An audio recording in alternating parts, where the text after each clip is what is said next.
សូមរីករាយសាច់រឿងនិទានខ្មែរដ៏ជក់ចិត្តរឿងបរោះកំសត់និងក្តាមស្រែសាច់រឿងនេះរៀបរាប់ពីជីវិតរបស់សូវណ្ណបរិសក្រីក្រដែលមានចិត្តមេត្តាធម៌បានជួយសង្គ្រោះក្តាមស្រែពណ៌មាសមួយក្បាលពីសេចក្តីស្លាប់ដោយសារទឹកចិត្តដ៏បរិសុទ្ធទេវតាបានប្រទានលាភសក្ការៈជាមាសប្រាក់ដល់គាត់ប៉ុន្តែទ្រព្យសម្បត្តិទាំងនេះក៏បាននាំមកនូវការសាកល្បងថ្មីពីសំណាក់សេដ្ឋីដែលមានចិត្តលោភលន់តើសូវណ្ណនឹងជួបនូវឧបសគ្គអ្វីខ្លះហើយក្តាមមាសនោះនឹងជួយគាត់ដោយរបៀបណាសូមតាមដានទស្សនាភាគទី1និងទី2ក្នុងវីដេអូនេះនៅគ្រួកៅដ៏យូរលង់ណាស់មកហើយក្នុងភូមិមេទួយមួយដែលហ៊ុំព័ទ្ធទៅដោយជួរភ្នំខៀវស្រងាត់និងវាលស្រែធំល្វឹងល្វើយមានបរិសម្នាក់ឈ្មោះសូវណ្ណគឺជាបរិសកំសត់ម្នាក់ដែលរស់នៅក្នុងខ្ទមចំបើងចាស់ទ្រុឌទ្រោមតែម្នាក់ឯងគ្មានបងប្អូនសាច់ញាតិឬទ្រព្យសម្បត្តិអ្វីជាប់ខ្លួនក្រៅពីសម្លៀកបំពាក់បំណាស់ប៉ុន្មានកំប្លេឡើយរាល់ថ្ងៃគាត់ត្រូវដើររើអូសនិងស្វែងរកត្រីសាច់នៅក្នុងបឹងត្រពាំងដើម្បីចិញ្ចឹមជីវិតទាំងក្តីលំបាកវេទនាជាទីបំផុតទោះបីជាជោគវាសនាបានផ្ដល់នូវភាពក្រីក្រលំបាកយ៉ាងណាក៏ដោយក៏សូវណ្ណនៅតែរក្សាបាននូវចិត្តគំនិតដ៏បរិសុទ្ធនិងមេត្តាធម៌ចំពោះសត្វលោកទាំងពួងជានិច្ចដែលធ្វើឲ្យអ្នកភូមិខ្លះអាណិតស្រឡាញ់និងខ្លះទៀតសើចចំអកឲ្យភាពស្លូតត្រង់របស់គាត់យ៉ាងខ្លាំងនារដូវវស្សាមួយដែលមានភ្លៀងធ្លាក់ជោកជាមុនដៃក្រាបផ្ទៃមេឃស្រទុំខ្មៅងងឹតគ្រុឌដណ្ដប់លើវាលស្រែសូវណ្ណបានដើរចេញពីខ្ទមទាំងខ្លួនញ័រទៅទៀកទៅតើមដើម្បីរកអាហារទុកសម្រាប់ពេលល្ងាចក្នុងខណៈដែលគាត់កំពុងដើរតាមភ្លឺស្រែដែលសាមជោគដែលភុកភ្នែករបស់គាត់ក៏បានប្រទះឃើញសត្វក្តាមស្រែដ៏ធំខុតពីធម្មតាមួយដែលកំពុងតែប្រឹងរើបំរាស់យ៉ាងខ្លាំងនៅក្នុងធ្លុកភុកតូចមួយដែលរាងស្ងួតទឹកក្តាមនោះមានពណ៌មាសឆ្លាលឆ្អៅខុសពីក្តាមស្រែដទៃទៀតហើយអ្វីដែលគួរឲ្យកត់សម្គាល់បំផុតនោះគឺកែវភ្នែកដ៏ថ្លាយងរបស់វាហាក់បីដូចជាកំពុងសម្លឹងមកកាន់សូវណ្ណដោយក្តីអង្វរកសុំសេចក្តីសុខយ៉ាងខ្លាំងបំផុតសូវណ្ណបានឈប់ឈរមួយសន្ទុះក្នុងចិត្តរបស់គាត់កំពុងតែមានការតស៊ូយ៉ាងខ្លាំ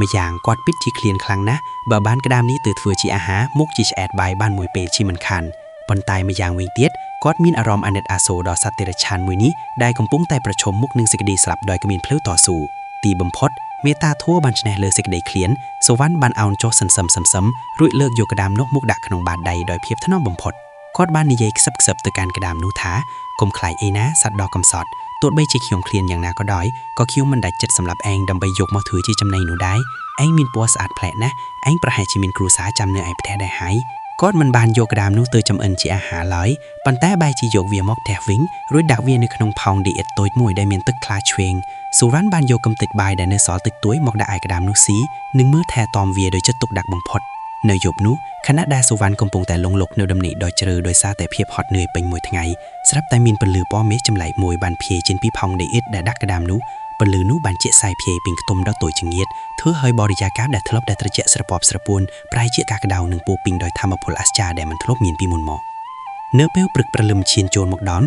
សូវណ្ណបានផ្ទះឡើងទាំងក្តីងឿងឆ្ងល់ជាខ្លាំងនៅក្បែរផោងទឹកដែលដាក់ក្តាមស្រែនោះស្រាប់តែមានកាក់មានដ៏ភ្លីរលោងមួយចំនួនធ្លាក់ក្រែបាយលើកម្រាលឈើបាយបាក់នោះគាត់បានញីភ្នែកខ្លួនឯងជាច្រើនដងព្រោះខ្លាចថាវាគ្រាន់តែជាស៊ុបពេញបោកប្រាស់ប៉ុន្តែនៅពេលដែលគាត់ប៉ះទៅលើកាក់មាសទាំងនោះភាពត្រជាក់និងរឹងមាំនៃមាសសុទ្ធបានបញ្ជាក់យ៉ាងច្បាស់ថាវាគឺជាការពិតជាក់ស្ដែងក្តាមស្រែពណ៌មាសនោះកំពុងតែសម្លឹងមកគាត់ម្ដងទៀតប៉ុន្តែលើកនេះកែវភ្នែករបស់វាហាក់ដូចជាកំពុងញញឹមនិងបញ្ជាក់ពីភាពនឹងគុណយ៉ាងជ្រាលជ្រៅបំផុតចំពោះម្ចាស់របស់វាសូវណ្ណចាប់ដើមដឹងថាសត្វក្តាមដែលគាត់បានជួយសង្គ្រោះកាលពីម្សិលមិញមិនមែនជាក្តាមធម្មតានោះទេប៉ុន្តែជាសត្វទឹកឬជានិមិត្តរូបនៃលាភសំណាងដែលទេវតាបានប្រទានមកឲ្យរូបគាត់ដើម្បីតបស្នងនឹងទឹកចិត្តដ៏ល្អប្រពៃរបស់គាត់យ៉ាងណាមិញដំណឹងអំពីទ្រព្យសម្បត្តិដែលកើតឡើងដោយចៃដន្យនេះក៏ចាប់ដើមលេខសុខសាយដល់ត្រជាក់នៃអ្នកជិតខាងនិងសេដ្ឋីកណ្ដាញ់ម្នាក់ក្នុងភូមិផងដែរដែលជាហេតុធ្វើឲ្យជោគវាសនារបស់សូវណ្ណនិងក្តាមស្រែមាសនេះកាន់តែមានភាពប្រែប្រួលនិងជួបនូវឧបសគ្គជាច្រើនទៀតដែលមិនអាចនឹកស្មានដល់ភាពស្ងប់ស្ងាត់ក្នុងជីវិតរបស់បរិសកំសត់រូបនេះត្រូវបានបញ្ចប់ត្រឹមពេលនេះហើយជំពូកបន្ទាប់នៃជីវិតរបស់គាត់កំពុងតែចាប់ផ្ដើមជាមួយនឹងអថាកម្បាំងដ៏ធំធេងដែលកំពុងរងចាំនៅខាងមុខភាពស្ងប់ស្ងាត់ក្នុងជីវិតរបស់បុរសកំសត់រូបនេះ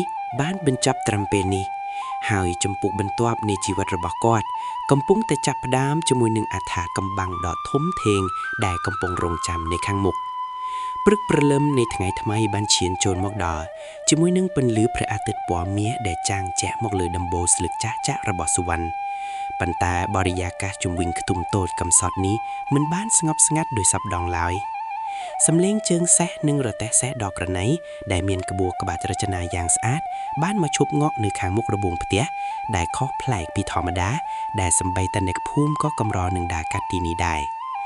លោកសេដ្ឋីជ័យដែលជាអ្នកមានម្នាក់ប្រចាំតំបន់និងល្បីល្បាញខាងភាពលោភលន់កំណែនមិនចេះចែករំលែកបានឈានជើងចុះពីរទេះទាំងរឹកពីឆ្មាំងឆ្មៃ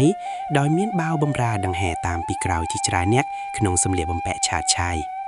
ភ្នែកដ៏មុតស្រួយនិងមានល្បិចគោលរបស់គាត់បានសម្លឹងចូលទៅក្នុងផ្ទះរបស់សុវណ្ណដោយក្តីប្រាថ្នាចង់បាននៅអ្វីដែលគេល្បីតគ្នាពេញភូមិថាជាក្តាមស្រែមាសដែលជាវត្ថុទិព្វអាចផ្ដល់ទ្រព្យសម្បត្តិមហាសាលដល់ម្ចាស់ក្រុម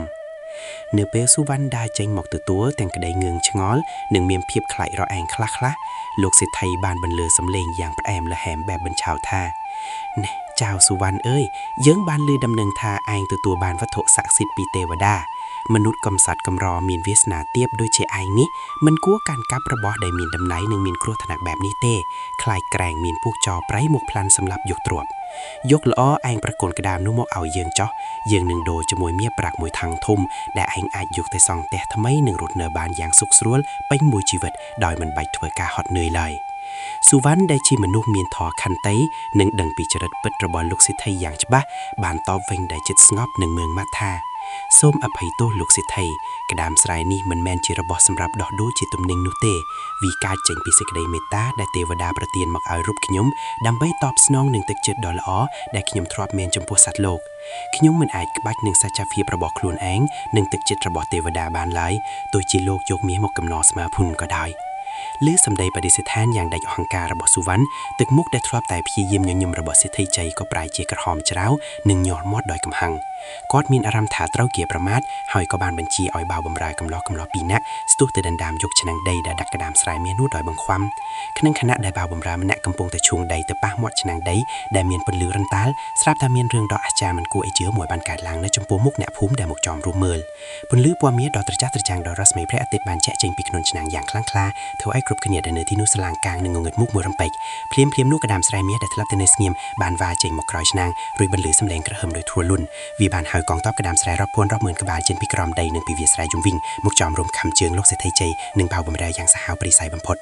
សម្លេងស្រែឈឺចាប់នឹងការភ័យខ្លាចបានបន្លឺឡើងពេញបរិវេណផ្ទះរបស់សុវណ្ណលោកសេដ្ឋីដែលធ្លាប់តែមានអំនួតនឹងអាងអំរែតបុណ្យស័ក្តិបានរត់ចែកជើងគ្នាឡើងរទេះជិះរត់ចេញទៅទាំងលេចនោមតាមផ្លូវនិងមានភាពតក់ស្លុតជាទីបំផុតនៅពេលដែលភាពវឹកវរបានបញ្ចប់ទៅក្តាមស្រែមាសបានប្រែកាឡារូបរាងទៅជាទេវតាដ៏មានមហិទ្ធិឫទ្ធិនិងមានរូបឆោមស្រស់ស្ងាត់ដូចដែលសុវណ្ណធ្លាប់បានជួបក្នុងសុវណ្ណកាលពយប់មិញទេវតាបានមានបន្ទូលដោយព្រះភ័ក្ត្រញញឹមទៅកាន់សុវណ្ណថាសុវណ្ណអើយជួឯងដឹងចាស់ថាឯងបានឆ្លងផុតការសាក់លបងនៃភាពលោភលន់និងភាពអត់ធ្មត់ដ៏ធំមួយទៀតហើយទ្រព្យសម្បត្តិមហាសាលមិនមែនជាអ្វីដែលត្រូវយកមកប្រើដើម្បីអួតអាងបៀតបៀនអ្នកដទៃឬដណ្ដើមគ្នានោះទេតែវាគឺជាឧបករណ៍សម្រាប់សាងបុណ្យកុសលនិងជួយសង្គ្រោះសត្វលោកជួឯងប្រើប្រាស់អ្វីដែលអៀងផ្ដាល់អោដើម្បីកសាងសុភមង្គលដល់អ្នកដែលខ្វះខាតជាងឯងចោះនោះសេចក្តីសុខនឹងនៅជាមួយឯងជារៀងរហូត